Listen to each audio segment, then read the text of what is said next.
अखण्डानन्द सम्बोधो वन्दनादस्य जायते गोविन्दं तं हम वन्दे चिदानन्दतनुगुरुम्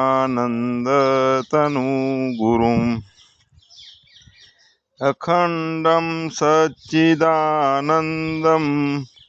वाङ्गमनसगोचरम् आत्मानम् अखिलाधारम् आश्रयेभीष्टसिद्धये।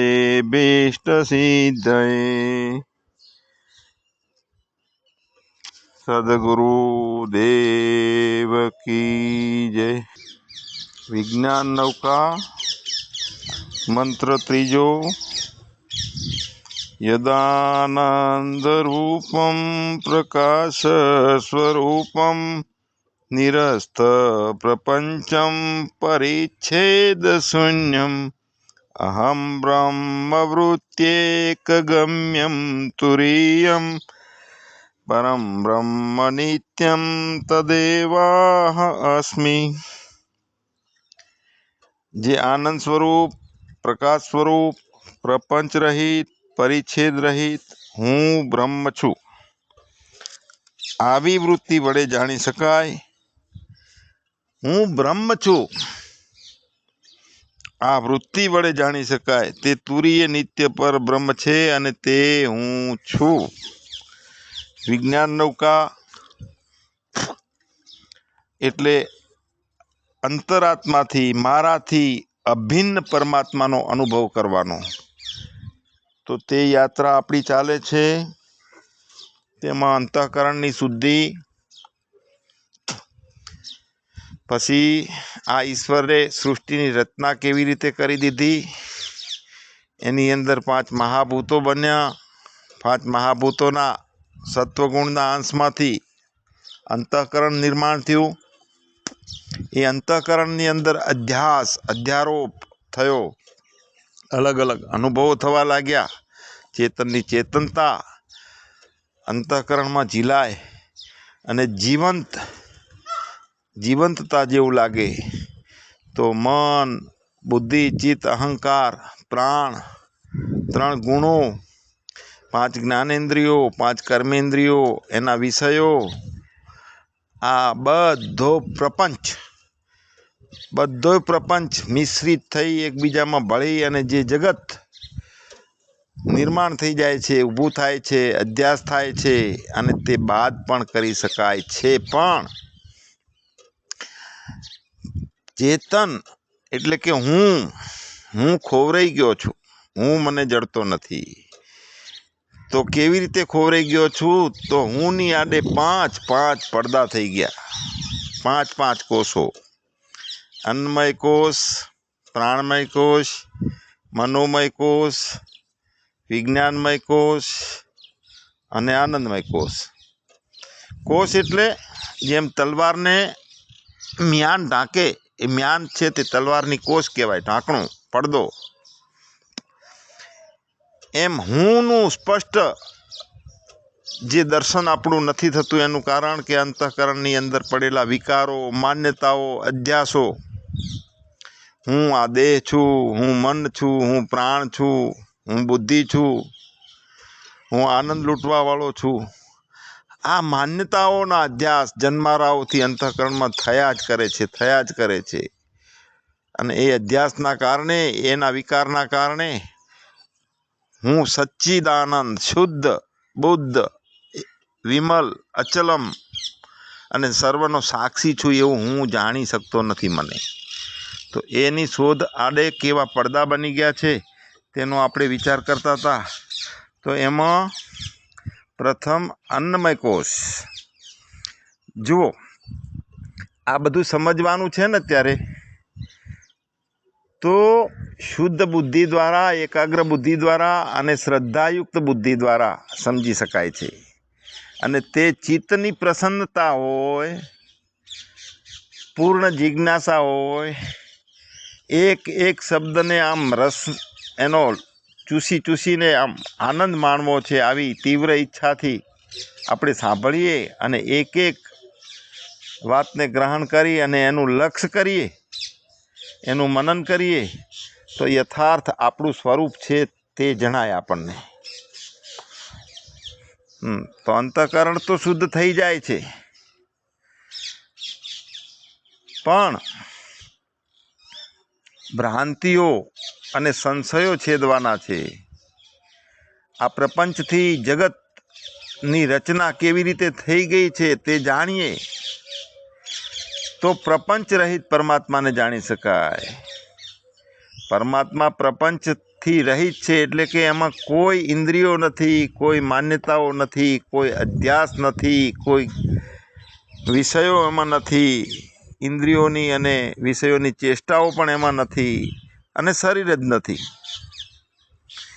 એવું જે આ જ્ઞાન, તે જ્ઞાન પોતે હું છું, હું જ્ઞાનમાં છું એમ નહીં, પણ જ્ઞાન પોતે હું છું, આવું અપરુષય પદ અને તે અપરુષય વાણીથી આપણે ધારણ કરવાનું છે તો ખરી, પણ વચ્ચે કચરો, આપણી ટાઇલ્સો ચોખ્ખી ચકચકાટ હોય પણ કચરો છે એ ટાઇલ્સની ચમકને ઢાંકી નાખે. અને મસ્ત મજાના 2-3 વખત પોતા મારીએ ને એટલે ટાઇલ્સ જે છે ને ચકમક આમ ચમકતી હોય. એમ આપણું સ્ફટિક જેવું, જેમાં કોઈ વિષય નથી, જેમાં કોઈ માન્યતા નથી, કોઈ વૃત્તિ બનતી નથી, કોઈ જગત બનતું નથી, કોઈ અધ્યાસ થતો નથી, એવું અખંડ આનંદ, એવું મારું જે સ્વરૂપ છે એવું મારે અનુભવવું છે. તો એવા શબ્દો આચાર્ય દ્વારા આપણને મળે છે. આચાર્ય એટલે ગુરુ, આચાર્ય એટલે ઈશ્વર, આચાર્ય એટલે આત્મા. તો આ જે આંખથી દેખાય 5 ફૂટનો તે આચાર્ય ના હોય, તે ગુરુ ના હોય. આંખથી દેખાય એવડો ગુરુ નથી. આ બહુ વ્યાપક છે ગુરુ. અને અહીંયા જુઓ, ઈશ્વર, ગુરુ અને આત્મા એટલે કે હું, આ ત્રણેય એક છે. તો આ ત્રણેય એક છે એનું પ્રમાણ શું? તો એનું પ્રમાણ ઈશ્વરો ગુરુ આપનોતી મૂર્તિ ભેદ વિભાગિની વ્યોવદ વ્યાપ્ત દેહાય દક્ષિણા મૂર્તિએ નમઃ. ઈશ્વર ગુરુને તમે એટલે કે આપણે, પણ એ કોણ આપણે? તો પદાર્થ શોધનથી લક્ષ થઈ ગયેલું હોય અને 3 અવસ્થાતીત 5 કોષાતીત જે મારું સ્વરૂપ છે તે લક્ષ કરવાનું છે. તે અને તે જ આત્મા છે, તે જ ગુરુ છે, તે જ ઈશ્વર છે. તો ઈશ્વર, આત્મા અને ગુરુ 3 ન હોય. ગુરુ આકાશ જેવડો છે, આંખથી દેખાય એવડો નથી. અખંડ મંડલાકારમ વ્યાપ્તમ યેન ચરાચરમ તદપદમ દર્શિતમ યેન તસ્મે શ્રી ગુરુવે નમઃ. જેનો ખંડ ના થાય. ખંડ કેવી રીતે થાય છે? તો વસ્તુનો, બધા પદાર્થોનો ખંડ દેશથી થાય, કાળથી થાય અને વસ્તુથી થાય. દાખલા તરીકે મારો ભાઈ અહીંયા હતો એનો મતલબ કે અત્યારે નથી. અહીંયા હતો, અત્યારે અમેરિકા છે, તો એ દેશથી ખંડ થયો. આ સાલ અહીંયા હતો, ગઈ સાલ અહીંયા હતો અને અત્યારે અમેરિકા છે, તો તે કાળથી ખંડ થયો, કાળથી. અને વસ્તુથી ખંડ એટલે મારી પાસે 500 રૂપિયા છે, હું ટીવી ના લાવ્યો પણ ફ્રીજ લાવ્યો, તો આ વસ્તુથી ખંડ થયો કહેવાય ટીવીનો. તો એવું આ પરમાત્મા પદ છે. તત્પદમ દર્શિતમ યેન તસ્મે શ્રી ગુરુવે નમઃ. તત્પદનું લક્ષણ છે તે તું છે, તે ઈશ્વર છે, તેવું તે કાળથી પરિચ્છિન્ન નથી થતો, છેદાતો નથી. આજે અહીંયા છે દ્વારકામાં, કાલે પરમાત્મા અહીંયા છે અને બીજે નથી, અથવા અહીંયા નથી અને દ્વારકામાં બેઠો છે. તો આ દેશથી ખંડ થયો. અત્યારે છે ના, પહેલાં હતો અને અત્યારે કોરોના છે એટલે નથી. તો આ કાળથી, સમયથી ખંડ થઈ ગયો પરમાત્માનો. તો એવા ખંડ ના થાય. આ તત્પદનું આવું લક્ષાર્થ થવું જોઈએ. ગુરુ શબ્દ તો 2 અક્ષરનો છે, પણ જ્યારે અનુભવીએ આપણે પોતાને અનુભવીએ, લક્ષ કરીએ, અપરોક્ષ સાક્ષાત જ્ઞાન સૂર્ય પ્રગટી જાય અને જાગી જઈએ, ત્યારે આપણને આપણું જે વ્યાપક સ્વરૂપ જણાય ને, ત્યારે આપણને ગુરુનું સ્વરૂપ જણાય કે ગુરુ કોણ છે.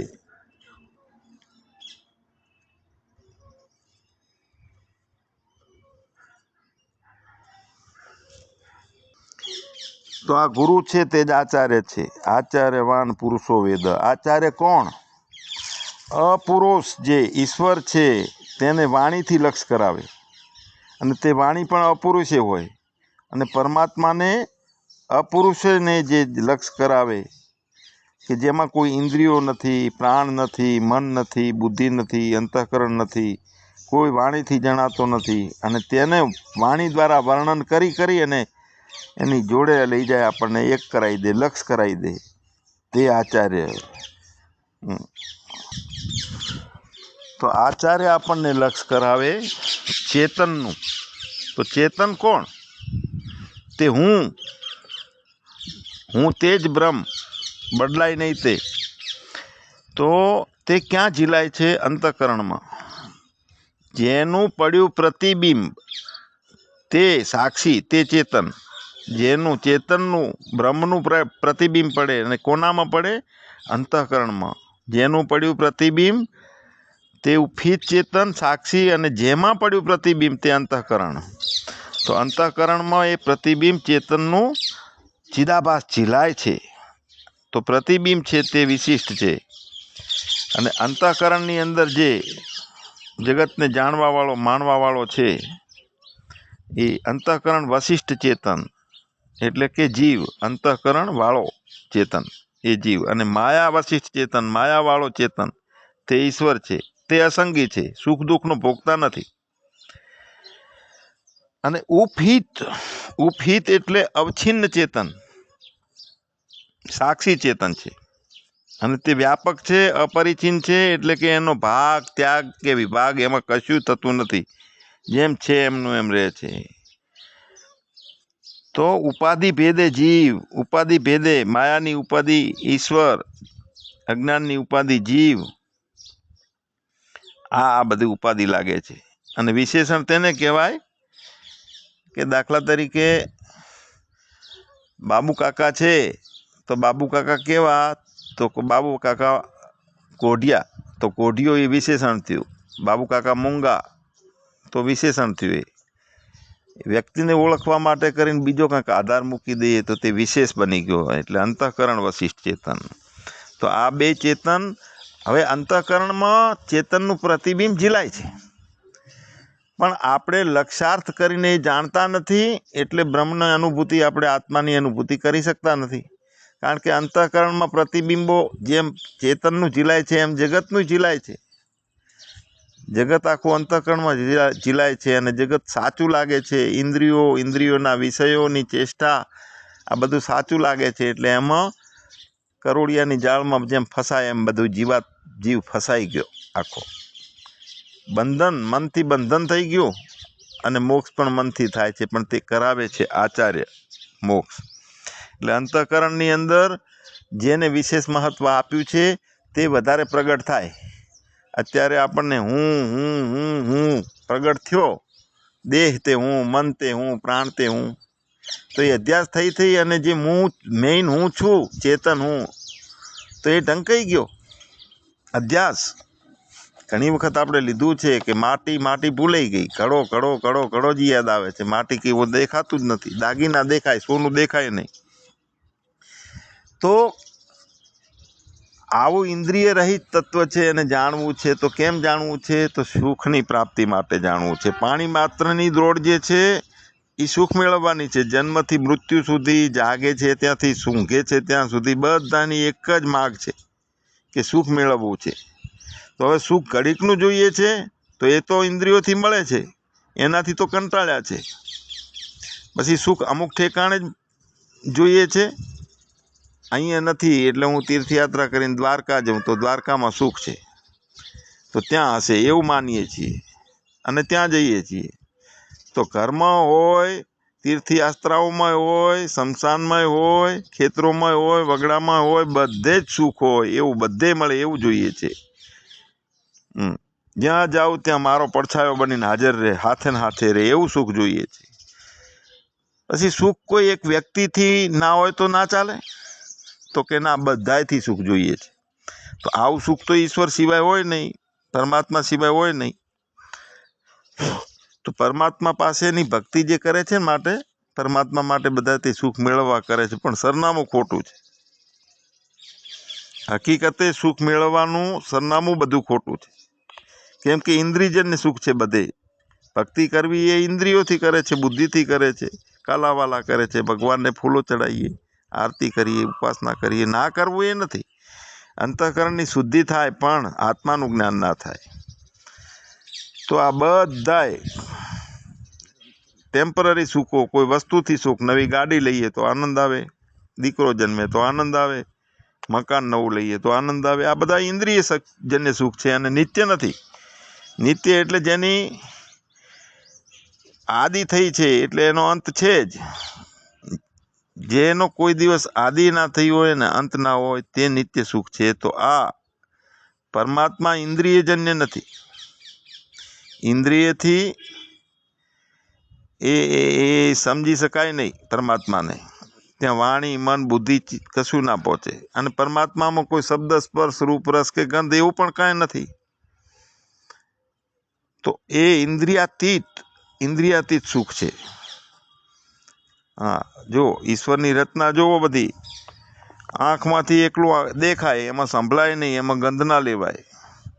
તો આ બધું જે છે ને એ રચના ઈશ્વરની છે, પણ પરમાત્મા એવો પરિચ્છિન્ન નથી કે ઇન્દ્રિયોમાં આવીને જાણે છે કે ભોગવે છે. ખાલી એની સત્તા છે અને ચેતન છે. સચ્ચિદાનંદ રૂપાય વિશ્વ ઉત્પત્ત્યાદિ હેતવે તાપત્રય વિનાશાય કૃષ્ણાય વયમ નમઃ.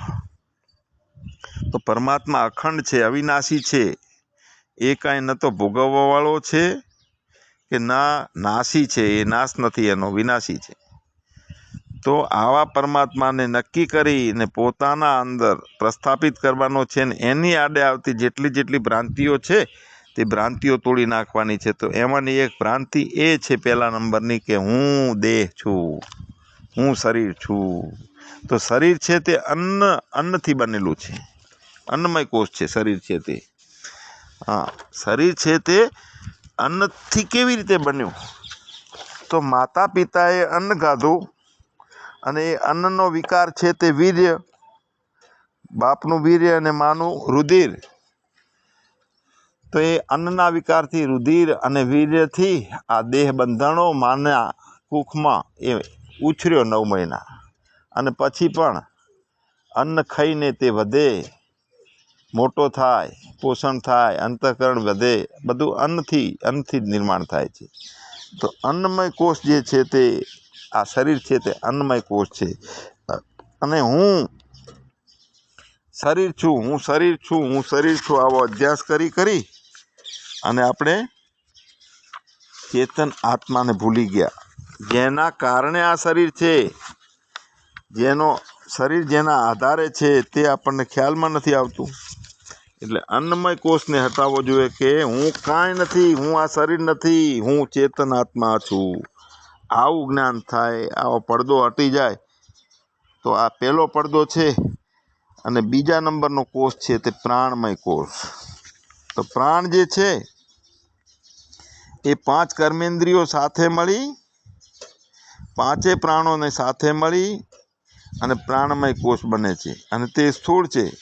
અને એ પ્રાણને લીધે જ પ્રાણી ચેષ્ટા કરે છે. પ્રાણી એટલે મનુષ્ય એ પ્રાણી જ છે.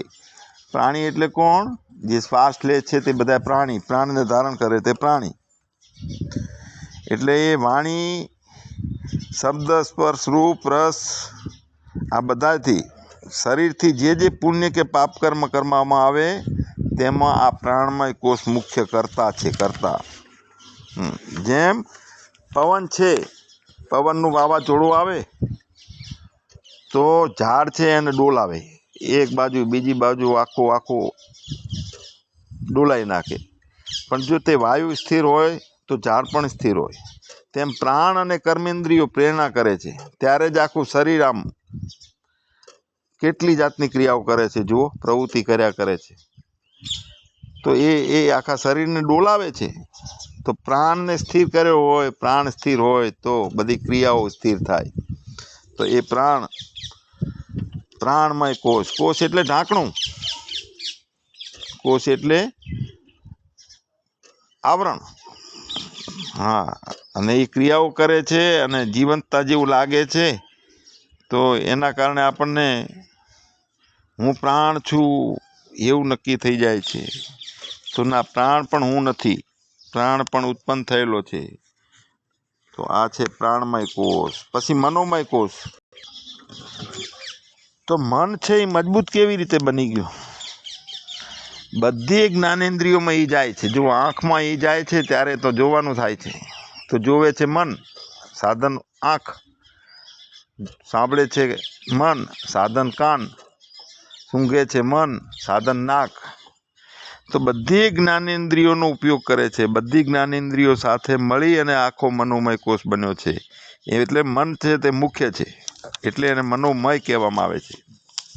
તો એના કારણે શું થાય છે કે ચિંતા, આનંદ, ખેદ, હર્ષ, ઈચ્છા, કામના, આ બધી મનોમનની વૃત્તિઓ છે, મનોમયની વૃત્તિઓ છે. અને આ મન વડે જ વિચાર કરે છે, એટલે કે સંકલ્પ વિકલ્પો કરે છે. પછી બહારનું એનું ફળની ઈચ્છાઓ કરે છે કે આવું જોઈએ, આટલું આમ જોઈએ જ અમારે.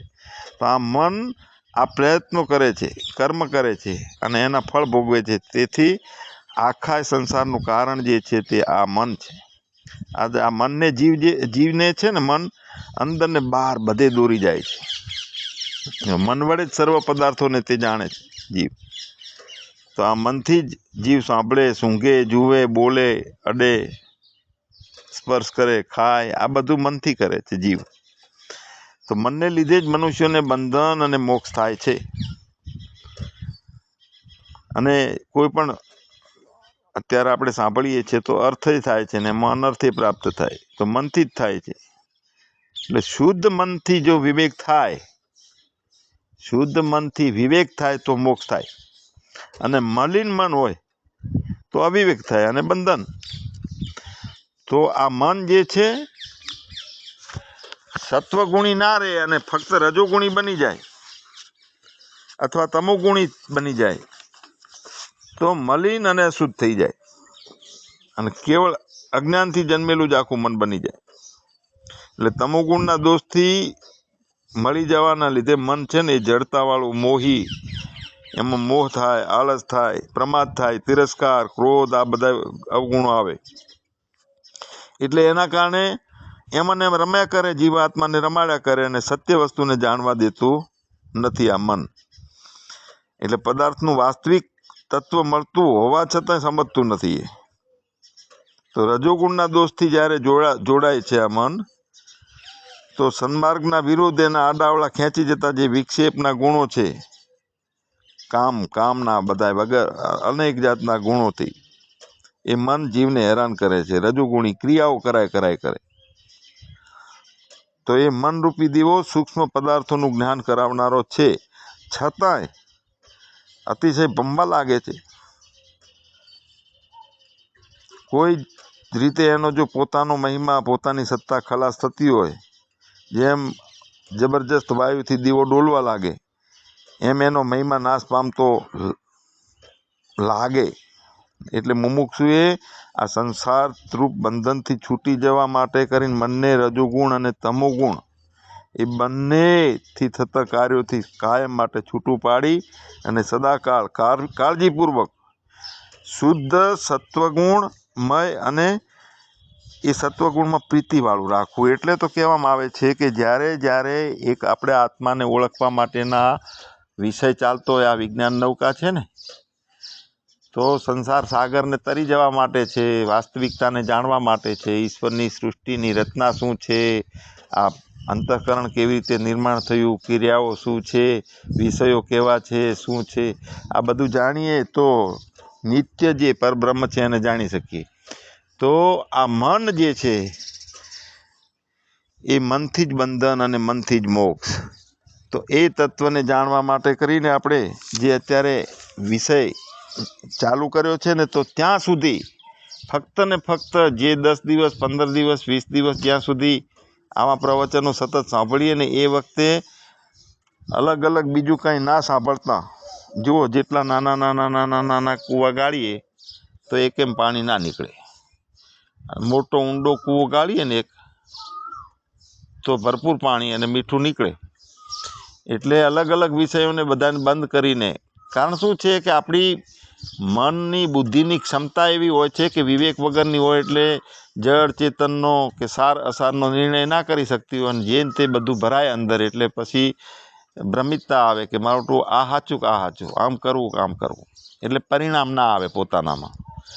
એક નિષ્ઠાથી પરિણામ લાવવું હોય તો ફક્ત ને ફક્ત 13 દિવસો દરમિયાન શુદ્ધ સત્વ ગુણમાં રાખવું જોઈએ મનને, અને ફક્ત ને ફક્ત એ પોતાના આત્માનો ચોપડો ખોલીને એને વાંચવાનો છે, એનું મનન કરવાનું છે, એનું નિધિધ્યાસન કરવાનું છે, અને એ પરમાત્મામાં પ્રીતિ લગાડી અને એ લક્ષ્ય કરી અને એનો સાચો આનંદ લૂંટવાનો છે. એટલે જે અન્નમય કોષ, મનોમય કોષ, પ્રાણમય કોષ, વિજ્ઞાનમય કોષ એટલે બુદ્ધિ દ્વારા અનુભવીને જે કાંઈ આપણે પડદો બની ગયો છે માન્યતાઓનો, કોષ છે એટલે બધી માન્યતાઓના પડદા છે. આ હટાવવાના છે ને, એટલે ઘડીક અલગ અલગ સાંભળીએ, અલગ અલગ પ્રકારનું, અલગ અલગ લોકોનું, અલગ અલગ વિષયોને, તો એમાં પરિણામ ના પામે મન. આ એક નિશ્ચિત પરિણામ લાવવાનું છે. આ નૌકા છે, તરવાનું છે, મનને તારવાનું છે. તો તરવાનું હોય તો એના નિયમમાં જો સંગીત જે છે ને ક્યારે નીકળે છે કે તાર જે છે ને, તાર એક ખૂંટે બંધાયેલો રહે છે ત્યારે. એમ મન પણ એક વિષય સાથે, શુદ્ધ સત્વગુણ સાથે બંધાયેલું રહે કાયમી, તો એનું પરિણામ આવે. અને જ્યારે વિવેક જાગૃત થાય સાર અસારનો, સાચા ખોટાનો, તો પછી ગમે ત્યાં જાય ને, ગમે ત્યાં મોજ માલે, પછી કોઈ ભૂલું પડવાની સંભાવના નથી. એટલે જ્યાં સુધી પૂર્ણ વિવેક જાગૃત ના થાય, સાર અસારનો જળચેતનનો વિવેક પૂર્ણ જાગૃત ના થાય, ત્યાં સુધી એકાગ્રતાથી એક જ વિષયનો આ આપણી પ્રક્રિયા ચાલે છે, સબ્લિમેશન ચાલે છે. મનને ધોવાનું, ઉટકવાનું, સાફ કરવાનું અને સત્યના દર્શન કરાવવાની પ્રક્રિયા ચાલે છે. તો ત્યાં બીજા કોઈ વિષયો છે નહીં. તો અલગ અલગ વિષયોને છોડી અને ફક્ત ને ફક્ત 15 દિવસ 20 દિવસ જેટલા પ્રવચનો છે સતત સાંભળવામાં આવે અને એને લક્ષ્ય કરવામાં આવે, તો જય હો જય હો જય હો. બહુ જ મજા આવી જાય. આ ભવસાગરને પાર તરી શકીએ. નિર્ભયતા, શાંતિ અને નિત્ય આનંદ, બધે જ આનંદ, બધે આનંદ, એ ક્યારે મળે? અને તે મળવા માટે કરીને આપણી આ વિજ્ઞાન નૌકાનો સત્સંગ છે. સદગુરુ દેવ કી જય.